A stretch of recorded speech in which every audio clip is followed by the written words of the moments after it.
പ്രതീക്ഷ കൈവിടാതെ കേരളം. നോക്കാം തലക്കെട്ടുകൾ. പ്രതീക്ഷ കൈവിടാതെ രക്ഷാപ്രവർത്തകർ. ജോയിക്കായി തെരച്ചിൽ തുടരുന്നു. സ്റ്റേഷനിലെ 5ാം പ്ലാറ്റ്ഫോമിലെ മാൻഹോളിലൂടെ തെരച്ചിൽ നടത്തി. രക്ഷാദൌത്യത്തിൽ നാവികസേനയും രക്ഷാപ്രവർത്തനത്തെ ദുഷ്കരമാക്കി. മഴയും.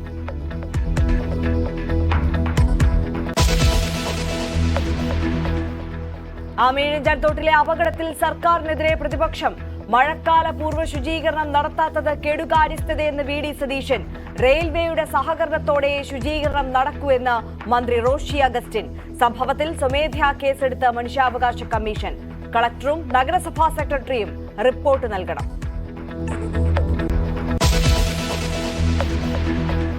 സിനിമാ നിർമ്മാതാവ് അരോമ മണി അന്തരിച്ചു. അന്ത്യം തിരുവനന്തപുരത്തെ വസതിയിൽ.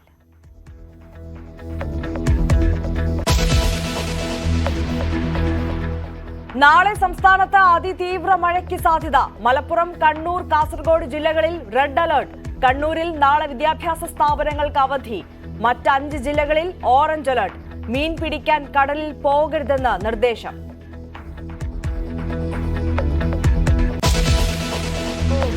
That chart's a couple of months old, and if you want to really see something that's said, take a look at what happened.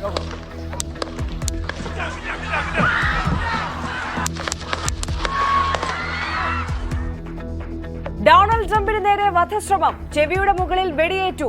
Trump സുരക്ഷിതനെന്ന് സുരക്ഷാസേന. അക്രമിയെ വെടിവെച്ചു കൊന്നു.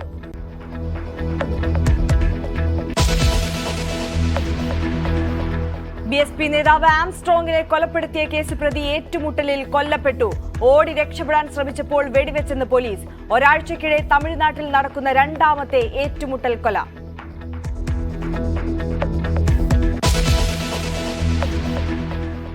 PSC കോഴ ആരോപണത്തിൽ ഗൂഢാലോചന ആവർത്തിച്ച് പ്രമോദ് കോട്ടൂളി.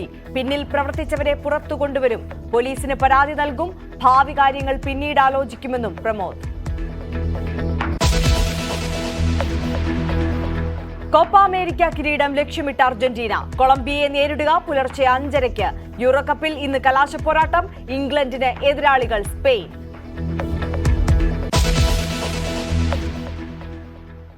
വിശദമായി നോക്കാം. 30 മണിക്കൂർ പിന്നിട്ടിട്ടും തിരുവനന്തപുരം ആമയിഴഞ്ചാൻ തോട്ടിൽ കാണാതായ ശുചീകരണ തൊഴിലാളിയെ കണ്ടെത്താനായില്ല. തോട്ടിലെ മാലിന്യ കൂമ്പാരമാണ് തെരച്ചിലിന് വെല്ലുവിളിയാകുന്നത്. 118 മീറ്ററാണ് ശുചീകരണ തൊഴിലാളി കുടുങ്ങിയ തുരങ്ക കനാലിന്റെ ദൂരം. ഇതിൽ 70 മീറ്ററാണ് പരിശോധന പൂർത്തിയായത്. 3 സംഘങ്ങളായി തിരിഞ്ഞ സ്കൂബ സംഘവും റോബോട്ടിക് സാങ്കേതിക വിദ്യയുടെ സഹായത്തോടും കൂടിയുള്ള ക്യാമറ ഉപയോഗിച്ചുമാണ് സ്ഥലത്ത് ഇപ്പോൾ പരിശോധന നടക്കുന്നത്. ഇതിനിടെ ശരീരഭാഗങ്ങളെന്ന് തോന്നിപ്പിക്കുന്ന ചില ദൃശ്യങ്ങൾ റോബോട്ടിക് ക്യാമറയിൽ പതിഞ്ഞെങ്കിലും ചാക്കുകെട്ടുകളാണെന്ന് സ്കൂബ സംഘം പിന്നീട് സ്ഥിരീകരിക്കുകയുണ്ടായി. തെരച്ചിലിനായി കൊച്ചിയിൽ നിന്ന് നാവികസേന ഉടൻ തിരുവനന്തപുരത്ത് എത്തും എന്നുള്ളതാണ് പുതിയ വിവരം.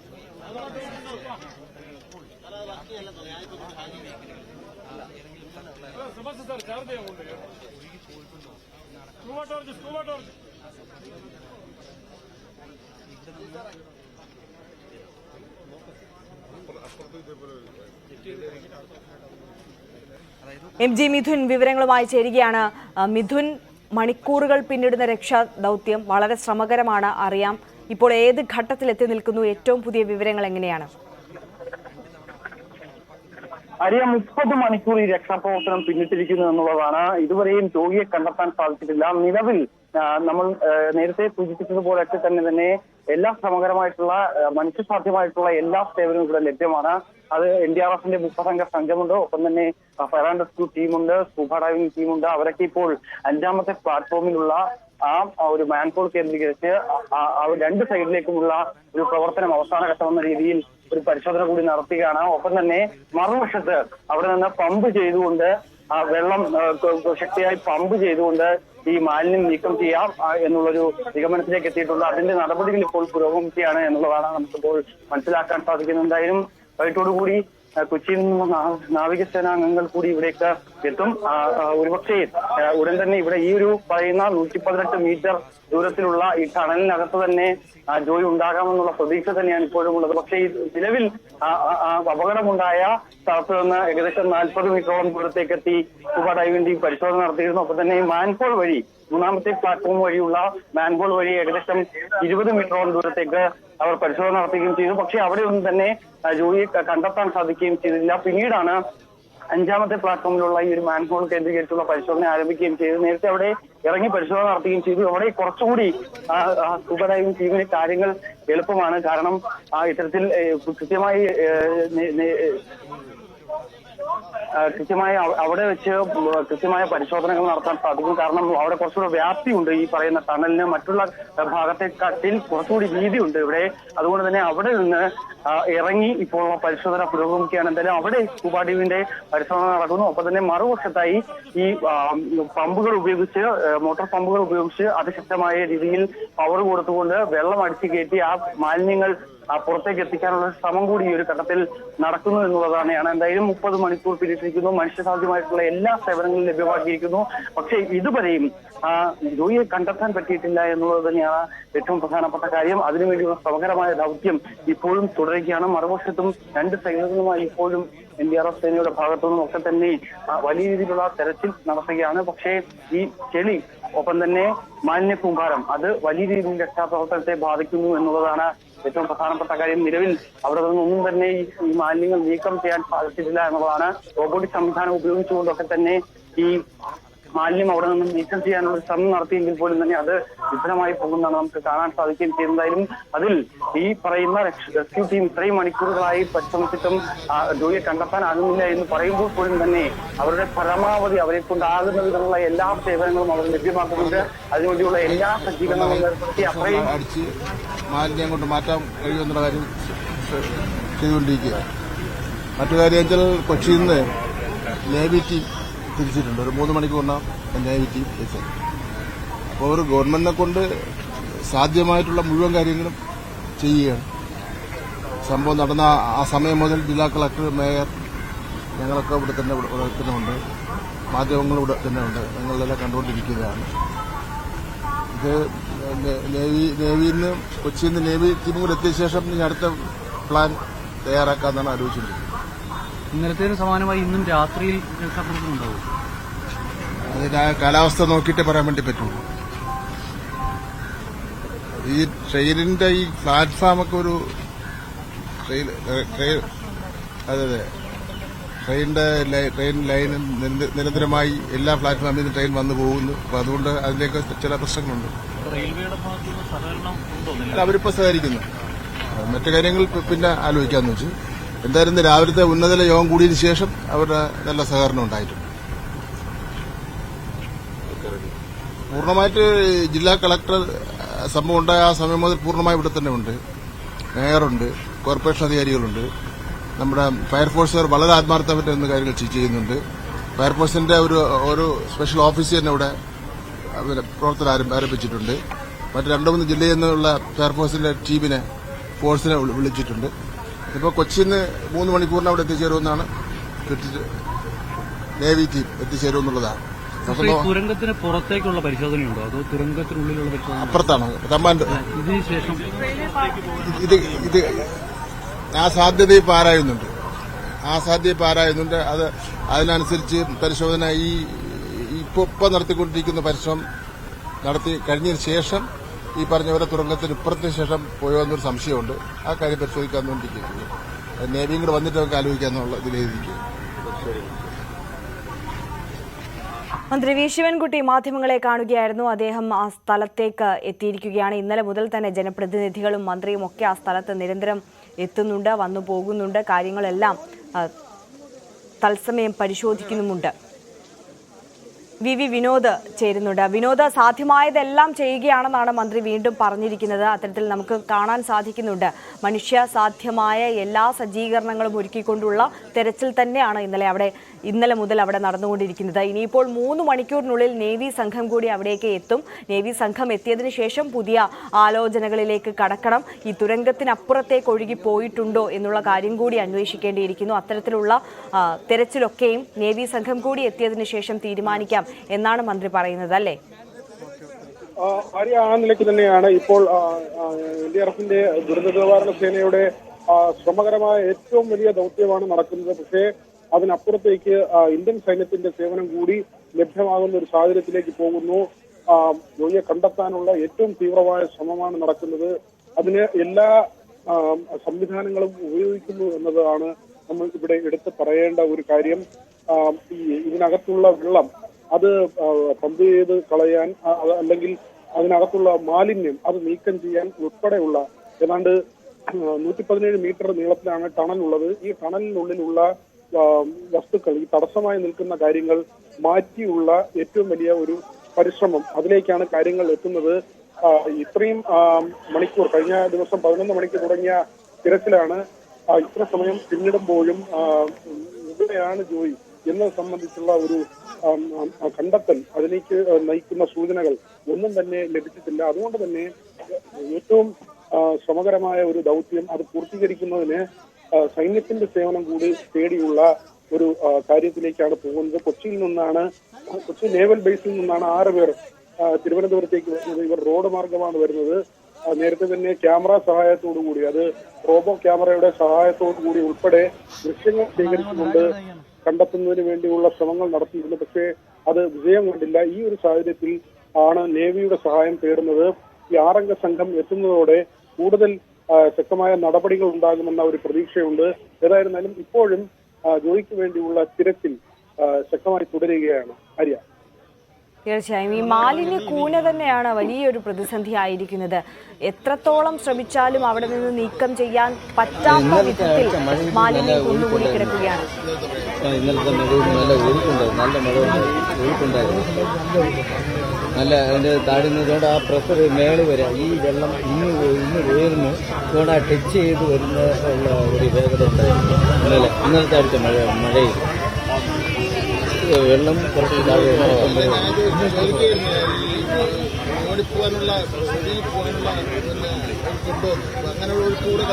ഇപ്പോഴില്ല. നല്ല മഴ പെയ്തു. ഇന്നലത്തെ മഴയിൽ നല്ല വെള്ളം നല്ല സ്പീഡ് ഉണ്ടായിരുന്നു. ഇപ്പോഴും വെള്ളം വളരെ കുറവാണ്. കാരണം എല്ലാം മാലിന്യങ്ങൾ കുറച്ച് നേരത്തെ ഇന്നലെ ഭയങ്കര വെള്ളം താളമായിരുന്നു. മന്ത്രി വി ശിവൻകുട്ടിയും മേയർ ആര്യ രാജേന്ദ്രനും ഇപ്പോൾ അവിടെ ഉള്ളവരോട്, അധികൃതരോട് തന്നെ ഈ രക്ഷാദൗത്യവുമായൊക്കെ ബന്ധപ്പെട്ടിട്ടുള്ള ആളുകളോട് അവിടുത്തെ സ്ഥിതിഗതികൾ മനസ്സിലാക്കുകയായിരുന്നു. ഏത് വിധത്തിൽ അവിടുത്തെ മാലിന്യങ്ങൾ നീക്കം ചെയ്ത് ഈ ജോയിക്കായുള്ള തെരച്ചിൽ കൂടുതൽ സുഗമമാക്കാം എന്നുള്ള ആലോചനയിലാണ് ഇപ്പോൾ അധികൃതർ എല്ലാവരും ഉള്ളത്. എന്തായാലും നാവികസേന കൂടി എത്തുകയാണ്. നേരത്തെ മന്ത്രി സൂചിപ്പിച്ചതുപോലെ തന്നെ 3 മണിക്കൂറിനുള്ളിൽ നാവികസേന അവിടേക്ക് എത്തിച്ചേരും. വിനോദ് സൂചിപ്പിച്ചതുപോലെ തന്നെ അവർ കൊച്ചിയിൽ നിന്ന് തിരുവനന്തപുരത്തേക്കാണ് എത്തുന്നത്. റോഡ് മാർഗമാണ് എത്തുന്നത്. അവർ എത്തിയതിനു ശേഷം മറ്റ് ആലോചനകളിലേക്ക് കടക്കാം. മറ്റൊരു പ്ലാൻ ബിയിലേക്ക് പോകണമോ, ഏത് തരത്തിൽ ഇനി രക്ഷാപ്രവർത്തനം മുന്നോട്ട് കൊണ്ടുപോകണം എന്നിവയൊക്കെ നാവികസേന കൂടി വന്നതിന് ശേഷം ആലോചിക്കാം എന്നുള്ളതാണ് മന്ത്രി നേരത്തെ അറിയിച്ചിട്ടുള്ളത്. വി വിനോദ് തുടരുന്നുണ്ട്. വിനോദ്, നേരത്തെ നമ്മൾ പറഞ്ഞു വന്നതുപോലെ തന്നെ ഈ എത്ര എടുത്താലും തീരാത്ത അത്ര മാലിന്യ കൂനയാണ് അവിടെ ഉള്ളത്. അത് മാറ്റി ഈ തെരച്ചിൽ മുന്നോട്ട് കൊണ്ടുപോകുക എന്നുള്ളത് ഏറെ ദുസ്സഹമായ കാര്യമാണ്. ഇപ്പോൾ പരസ്പരം പഴിചാരിയിട്ടോ ഇതിനു മുമ്പ് പൂർവ്വകാല ശുചീകരണം നടത്തിയില്ല എന്ന് പറഞ്ഞിട്ടോ ഒന്നും അത്തരത്തിൽ വിമർശനങ്ങൾ ഉന്നയിച്ചിട്ട് ഈ ഘട്ടത്തിൽ കാര്യമില്ല. നമ്മൾ എത്രയും പെട്ടെന്ന് ജോയിയെ കണ്ടെത്തുക, അതിനു വേണ്ടിയിട്ട് എന്ത് ചെയ്യാൻ കഴിയും എന്നുള്ള ആലോചന മാത്രമേ നമുക്ക് ഈ നിമിഷം ഉണ്ടാകാൻ പാടുള്ളൂ എന്നുള്ള കാര്യമാണ് പ്രധാനം. എന്തായാലും ഈ അന്വേഷണം, തെരച്ചിൽ, അതിലേക്ക് വരുമ്പോൾ നേരത്തെ നമ്മൾ സൂചിപ്പിച്ചിരുന്നു 118 മീറ്റർ ദൂരമുള്ള ഒരു ടണലാണിത്. അതിൽ എത്ര മീറ്ററോളം ഇപ്പോൾ എത്താൻ ഈ സംഘത്തിനായിട്ടുണ്ട്?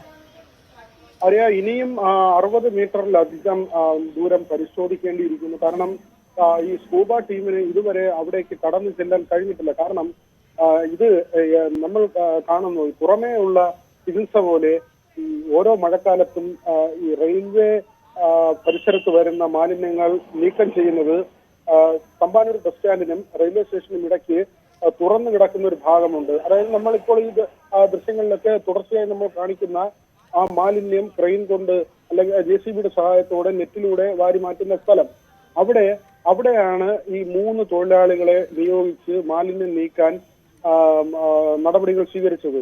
അതായത് ഈ സമയം അത്രയും NDRFന്റെയോ അഗ്നിശമന സേനയുടെയോ ഉദ്യോഗസ്ഥർ ടണലിലെ മാലിന്യം നീക്കാൻ ശ്രമിച്ചിട്ട് എല്ലാ സംവിധാനങ്ങളും ഉപയോഗിച്ച് മാലിന്യം നീക്കാൻ ശ്രമിച്ചിട്ട് ഒരു നടപടിയും ഉണ്ടായിട്ടില്ല. ഈ പറയുന്ന ടണലിന്റെ ദൂരത്തിൽ 60 മീറ്റർ ഇനിയും അവശേഷിക്കുന്നുണ്ട് പരിശോധിക്കാൻ. അതിനർത്ഥം ഒരു സാധാരണ മൺവെട്ടിയുമായി 3 തൊഴിലാളികളെ അവിടെ നിയോഗിച്ചാൽ എങ്ങനെയാണ് ഈ മാലിന്യം നീക്കം ചെയ്യുന്നത്? അതായത് വർഷങ്ങളായി ഈ ടണലിനുള്ളിലേക്ക് ആരും കയറുന്നില്ല, അവിടെ അടിഞ്ഞുകൂടിയ മാലിന്യം ആരും നീക്കിയിട്ടില്ല. അത് തന്നെയാണ് നമുക്കിവിടെ വ്യക്തമാകുന്നത്. ഇത്രയും വലിയ സന്നാഹങ്ങളുമായി വന്നിട്ട് പോലും ആ ടണലിനുള്ളിലേക്ക് പ്രവേശിക്കാനോ ആ മാലിന്യം നീക്കം ചെയ്യാനോ കഴിയുന്നില്ല എന്ന് പറയുമ്പോൾ ഇത്ര നാളും ഒരാളും അതിനകത്തേക്ക് കയറുകയോ അവിടെ മാലിന്യ നീക്കം നടത്തുകയോ ചെയ്തിട്ടില്ല. മറിച്ച് മഴക്കാലത്ത് ജനങ്ങളെ ബോധ്യപ്പെടുത്താനായി ചില പൊടിക്കൈകൾ നടത്തി എന്നത് മാത്രമാണ് ഇതിലൂടെ മനസ്സിലാകുന്നത്. അത് പ്രത്യേകിച്ച് ഇപ്പോൾ ഒരു കുറ്റപ്പെടുത്തലിന്റെ സമയമല്ല എങ്കിൽ തന്നെയും നഗരസഭ നോട്ടീസ് നൽകി റെയിൽവേക്ക്, എന്നിട്ടും റെയിൽവേ അതിലൊരു നടപടി എടുത്തില്ല എന്നതാണ് പരാതിയായി ഉയരുന്നത്. ഏപ്രിൽ 13 ആദ്യത്തെ നോട്ടീസ് നൽകി, തുടർന്ന് വീണ്ടും നോട്ടീസ് നൽകി.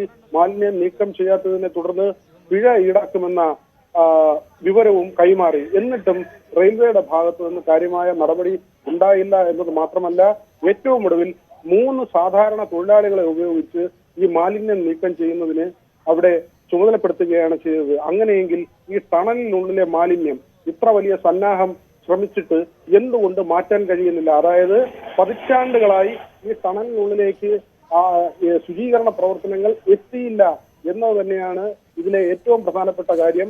ഒരു മനുഷ്യനെ കാണാതായിരിക്കുന്നു. ആ ജീവന് വേണ്ടിയുള്ള തിരച്ചിൽ നടത്തുമ്പോൾ തമ്പാനൂരിലെ വെള്ളക്കെട്ട് ഉൾപ്പെടെയുള്ള കാര്യങ്ങൾ നമ്മൾ ചർച്ച ചെയ്യേണ്ടതുണ്ട്. ഈ മാലിന്യങ്ങൾ അടിഞ്ഞു നിൽക്കുന്നത് കൊണ്ട് തന്നെയാണ് ആമയിഴഞ്ചാൻ തോട്ടിലൂടെ വെള്ളം ഒഴുകി പോകാത്തത്. ഒരു മഴ പെയ്താൽ, 1 മണിക്കൂർ മഴ പെയ്താൽ എന്തുകൊണ്ട് തമ്പാനൂർ വെള്ളക്കെട്ടിലാകുന്നു എന്നതിന്റെ ഉത്തരമാണ് നമുക്ക് ഇപ്പോൾ കാണാൻ കഴിയുന്നത്. ആര്യ, തീർച്ചയായും വിനോദ് സൂചിപ്പിച്ചതുപോലെ തന്നെ ഓരോ മഴക്കാലത്തും ഓരോ വെള്ളക്കെട്ടുണ്ടാകുന്ന സമയത്തും ഇത്തരത്തിൽ നഗരസഭ ആവർത്തിച്ച് പറയുന്ന ഒരു കാര്യമുണ്ട്.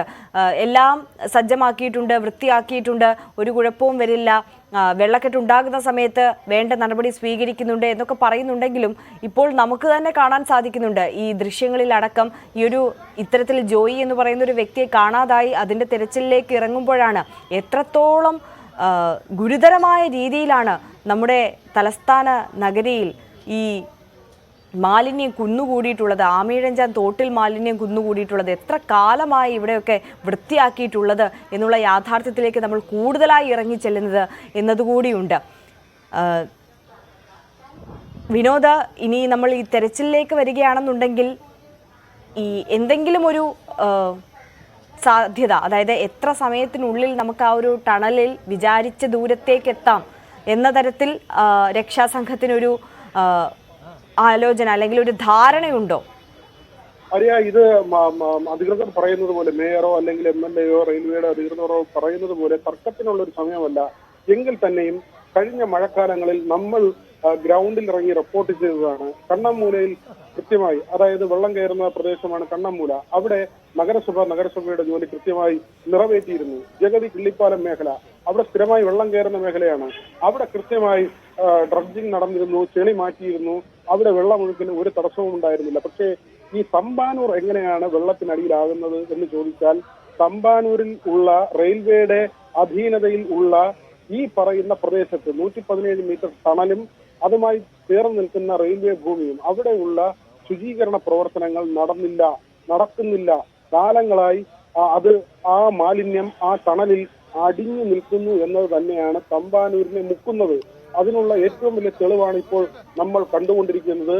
അത് കണ്ണമ്മൂലയിലോ അല്ലെങ്കിൽ പല മേഖലകളിൽ ഈ പാറ്റൂരോ കണ്ണമ്മൂലയോ അല്ലെങ്കിൽ വെൺപാലവട്ടത്തോ ആ പ്രദേശങ്ങളിലൊക്കെയും ഡ്രഡ്ജിംഗ് നഗരസഭ നടത്തുന്നുണ്ട്.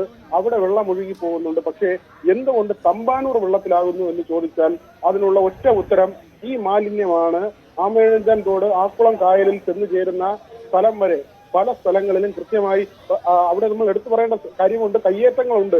എങ്കിൽ തന്നെയും നഗരസഭ അതിന്റെ ശുചീകരണ പ്രവർത്തനങ്ങൾ കൃത്യമായി നടത്തുന്നുണ്ട്. ആ ശുചീകരണ പ്രവർത്തനങ്ങളിലൂടെ അവിടെ വലിയ വെള്ളക്കെട്ടോ വെള്ളപ്പൊക്കമോ ഉണ്ടാകാതെ കാര്യങ്ങൾ ഒരു പരിധി വരെ ശരിയായി പോകുന്നു.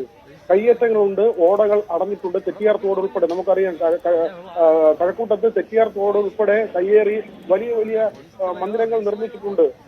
കഴക്കൂട്ടം മുതൽ ഒരുപക്ഷെ പേട്ട വരെയോ മുട്ടത്തറ വരെയോ ഉള്ള പ്രദേശങ്ങളിൽ ബൈപ്പാസിന് സമീപം എന്തുകൊണ്ട് വെള്ളപ്പൊക്കം ഉണ്ടാകുന്നു എന്ന് ചോദിച്ചാൽ അവിടെയുള്ള പഴയ ഓടകൾ മുഴുവൻ പുതിയ മന്ദിരങ്ങൾ വരുമ്പോൾ കെട്ടിയടക്കുകയാണ്. പക്ഷേ തമ്പാനൂരിലെ വെള്ളക്കെട്ടിന് പ്രധാനപ്പെട്ട കാരണം ഈ റെയിൽവേ ഭൂമിയിൽ ഇത്രയധികം മാലിന്യങ്ങൾ അടിഞ്ഞു നിൽക്കുന്നത് തന്നെയാണ്. കഴിഞ്ഞ ദിവസം JCBയുടെ സഹായത്തോടെ വലിയ നെറ്റിൽ ടൺ കണക്കിന് മാലിന്യമാണ് നീക്കം ചെയ്യേണ്ടി വന്നത്. കമ്പിവേലി പൊളിച്ച് JCB കൊണ്ടുവന്ന് വലിയ നെറ്റിൽ അഗ്നിശമന സേന ഉദ്യോഗസ്ഥരുടെ പ്രയത്ന ഫലമായി ടൺ കണക്കിന് മാലിന്യമാണ് നീക്കിയത്. അവിടെയാണ് 3 സാധാരണ തൊഴിലാളികളെ നിയോഗിച്ച് ഈ മാലിന്യം നീക്കാനുള്ള കണ്ണിൽ പൊടിയിടുന്ന നടപടി റെയിൽവേയുടെ ഭാഗത്തു നിന്നുണ്ടായത്. അത് തട്ടിപ്പിന് വേണ്ടിയാണ് എന്ന് കൃത്യമായി പറയാം. ഈ 3 തൊഴിലാളികൾ മൺവെട്ടി കൊണ്ട് ഈ വേസ്റ്റ് വാരി മാറ്റിയാൽ എത്ര മാലിന്യമാണ് മാറുന്നത്, എത്ര പ്ലാസ്റ്റിക്കാണ് മാറുന്നത്, എത്ര അജൈവ മാലിന്യമാണ് അവിടെ നിന്ന് മാറ്റാൻ കഴിയുന്നത്. ഇങ്ങനെ ഒരു സംഭവം ഉണ്ടാകുമ്പോൾ ഒരു ജീവന് വേണ്ടി നമ്മൾ തിരയുമ്പോൾ ചോദ്യങ്ങൾ നിരവധിയായി ഉയരുന്നുണ്ട്. എന്തുകൊണ്ട് ഇത്രകാലം ഈ മാലിന്യം ഇവിടെ അവശേഷിച്ചു? അത് നീക്കം ചെയ്യാൻ എന്തുകൊണ്ട് നടപടിയെടുത്തില്ല? രാജഭരണകാലത്ത് ഉണ്ടാക്കിയ ഒരു തോട് 35-ൽ ആണെന്നാണ് രേഖകൾ പ്രകാരം നമുക്ക് മനസ്സിലാക്കാൻ കഴിയുന്നത്. അത് ബ്രിട്ടീഷ് ഭരണകാലത്തുണ്ടായ റെയിൽവേ ലൈൻ, ആ പാളങ്ങളെല്ലാം ഓടുന്നത് ഈ ടണലിന് മുകളിലൂടെയാണ്. അതിനുശേഷം ഈ ടണലിനകത്ത് എന്ത് ശുചീകരണ പ്രവർത്തനമാണ് നടന്നത്? ഈ ടണൽ ശുചീകരിക്കാൻ ഏതെങ്കിലും തരത്തിലുള്ള നടപടി സ്വീകരിച്ചോ?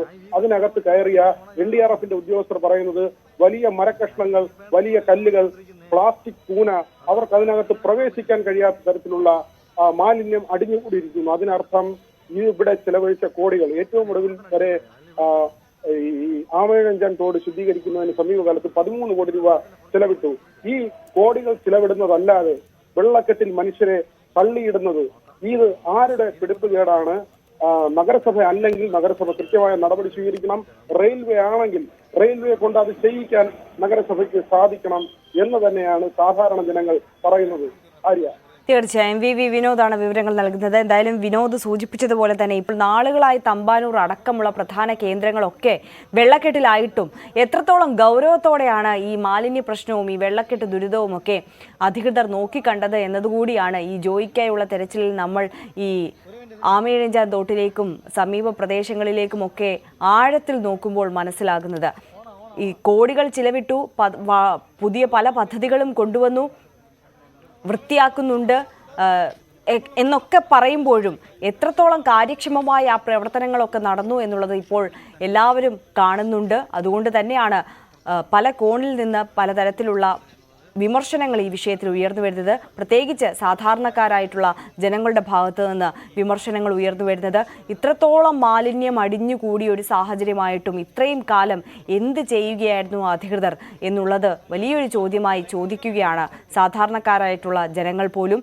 എന്തായാലും ഇവിടെ ഇപ്പോൾ നഗരസഭ റെയിൽവേയും റെയിൽവേ നഗരസഭയും ഒക്കെ പരസ്പരം പഴിചാരിക്കൊണ്ടിരിക്കുമ്പോഴും ഇത് പഴിചാരാനുള്ള സമയമല്ല. നേരത്തെ നമ്മൾ സൂചിപ്പിച്ചതുപോലെ തന്നെ എന്തായാലും മാലിന്യം അതിൻ്റെ പരിധിയൊക്കെ കടന്ന് എത്രയോ കാലങ്ങളായി കുമിഞ്ഞുകൂടി കിടക്കുകയാണ്.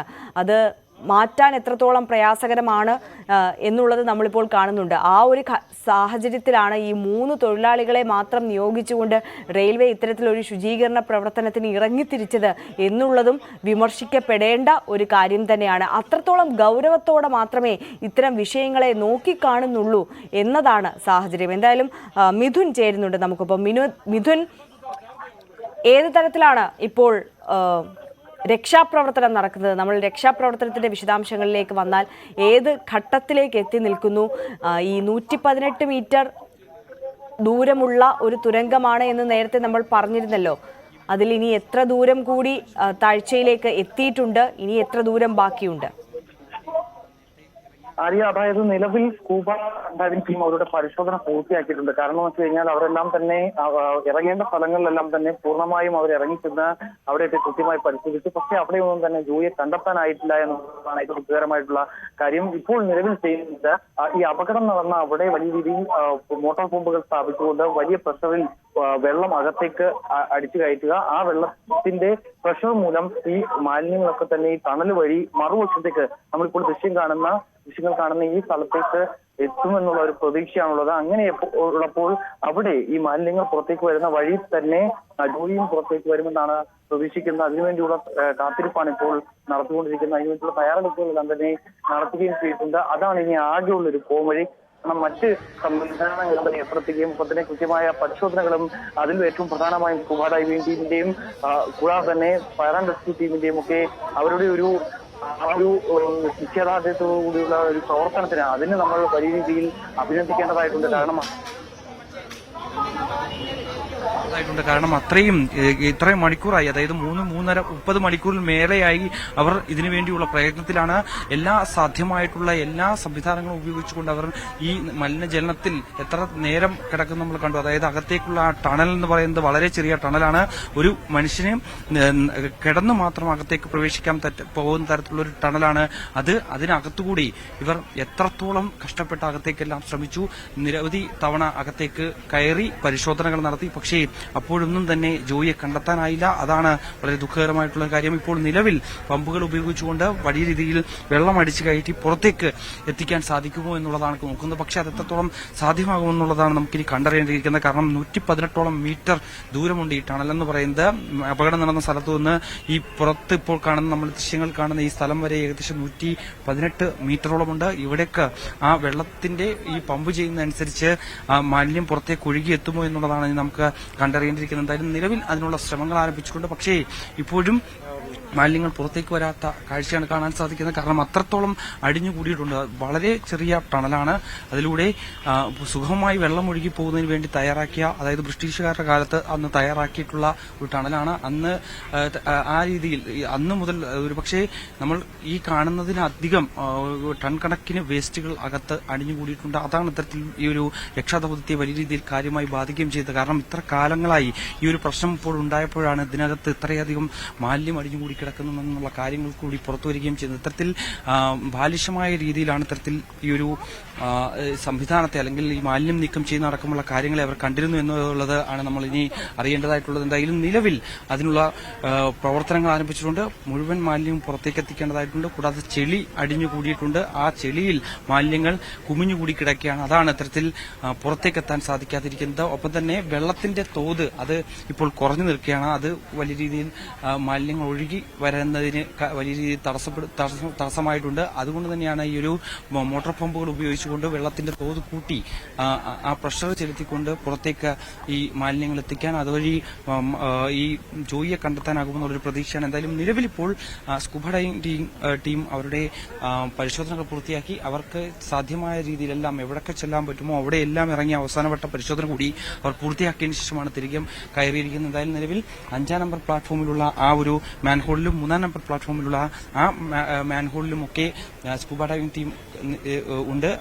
ഈ സമയത്ത് ഈ പമ്പ് ചെയ്യുന്ന സമയത്തേക്ക് ഒരുപക്ഷെ ആ വഴിയിൽ ജോയിയെ കാണാൻ സാധിക്കുവാണെങ്കിൽ അവിടെ നിന്ന് കരയിലേക്ക് എത്തിക്കാൻ വേണ്ടിയുള്ള ഒരു ശ്രമമാണ് ഇപ്പോൾ നടത്തുന്നത്. എന്തായാലും ഇപ്പോൾ നിലവിൽ ഇവിടെ ഒരു കുറച്ച് സമയങ്ങൾ കൂടി മാത്രമേ ഉള്ളൂ ഇരുട്ടാവാൻ. അതിനു മുമ്പ് തന്നെ ഇതിന്റെ പ്രവർത്തനങ്ങൾ ഏകോപിപ്പിക്കേണ്ടതായിട്ടുണ്ട്. എന്തായാലും നിലവിലിപ്പോൾ മന്ത്രി വി ശിവൻകുട്ടി അടക്കമുള്ള ആളുകൾ ഇവിടേക്ക് എത്തിയിട്ടുണ്ട്. മേയറും ഒപ്പം തന്നെ കളക്ടറും ഉൾപ്പെടെയുള്ളവർ തമ്മിൽ കൂടിയാലോചനകൾ നടത്തി ഇനി എന്ത് എന്നുള്ള കാര്യത്തെക്കുറിച്ചാണ് ഇപ്പോൾ ഒരു ആലോചന തുടരുകയാണ്. എന്തായാലും മണിക്കൂറുകൾ നീണ്ടു നിൽക്കുന്ന വളരെ ശ്രമകരമായ ദൗത്യം ഇപ്പോൾ 30 മണിക്കൂർ പിന്നിട്ടിരിക്കുകയാണ്. ജോയിക്കായുള്ള തെരച്ചിൽ ജോയി തിരികെ ലഭിക്കും എത്രയും പെട്ടെന്ന് എന്നുള്ള പ്രതീക്ഷയിൽ നമ്മൾ എല്ലാവരും ഇരിക്കുകയാണ്. ജോയിക്കായുള്ള തെരച്ചിൽ പുരോഗമിക്കുന്നു. കഴിഞ്ഞ ദിവസം പ്രേക്ഷകർക്ക് അറിയാവുന്നതുപോലെ തന്നെ കഴിഞ്ഞ ദിവസം രാവിലെ 10:30-ക്കാണ് ഇത്തരത്തിൽ ശുചീകരണ തൊഴിലാളിയായ ജോയി ആമയിഴഞ്ചാൻ തോട്ടിൽ വീണ് കാണാതാകുന്നത്. ഇപ്പോൾ സാധ്യമായ എല്ലാ സംവിധാനങ്ങളും ഉപയോഗിച്ചുകൊണ്ടുള്ള തെരച്ചിൽ പുരോഗമിക്കുമ്പോഴും ഏറ്റവും ഒടുവിൽ നേവി സംഘം കൂടി ഉടനടി അവിടേക്ക് എത്തും എന്നുള്ളതാണ് പുതിയ വാർത്ത. ബുള്ളറ്റിൻ പൂർണ്ണമാവുകയാണ്. നമസ്കാരം.